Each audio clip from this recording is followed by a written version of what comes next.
Hey everyone, well, we've made it to the 1 yard line of the wellness focus that we've been doing through September, October, November, and December. So we're coming on the end of November, gearing up for December's wellness focus. If you haven't joined, I really hope you'll consider joining.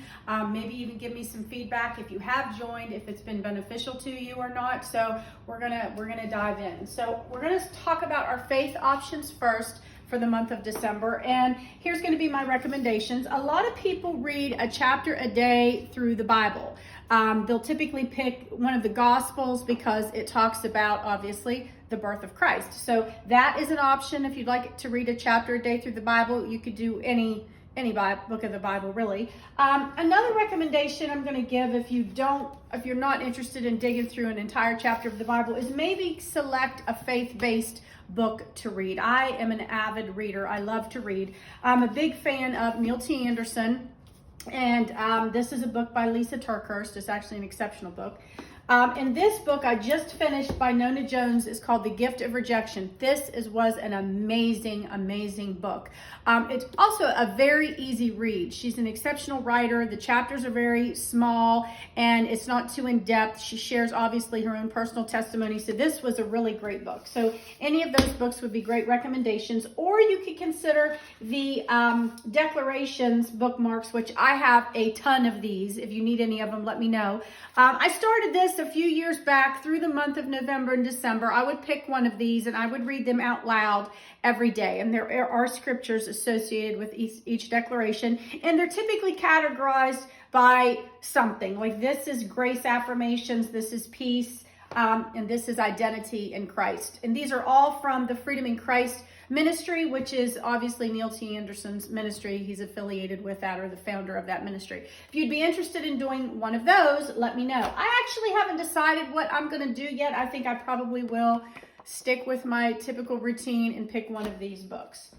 Now, or bookmarks. Okay, now we're going to move over to the fitness section. Now, if you have been joining us and you've found something that's either been really beneficial or you're really weak in it and you don't like doing it, I would recommend maybe revisit that.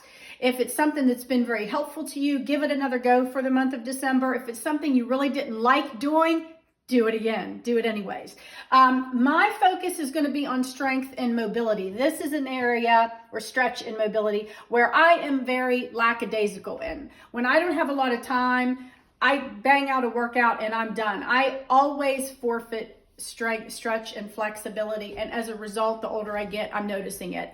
I've had several injuries in the last couple of months, weeks, and it's all due to the fact that I'm not stretching enough. So that's going to be my focus. So our food focus is going to be, I know you probably see sugar up here. There's absolutely no point in me telling you to give up sugar for the month of December because I know you're not going to do it anyway. And there's too many parties and holidays, and it's not that I don't want you to have sugar this month, but I am going to encourage you to try to consider baking or cooking with some alternative sugar options that would be much healthier for you. And this is the list right here. Now, I typically use coconut sugar and date sugar, which is what you see here.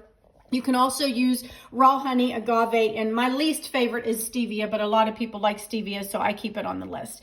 So these are just some suggestions for you to use this month. Just try to keep the, portions, especially the sweet portions, reined in a little bit the month of December. I don't want to see you start way behind the 8 ball in January, maybe 10 pounds heavier. So just try to keep a little bit of control on the portions and the amount of sugar that you're eating. So I hope you guys will consider joining me for the month of December. Let's finish this wellness focus strong, everyone. I hope you have a great holiday, and I'll see you at the end of December.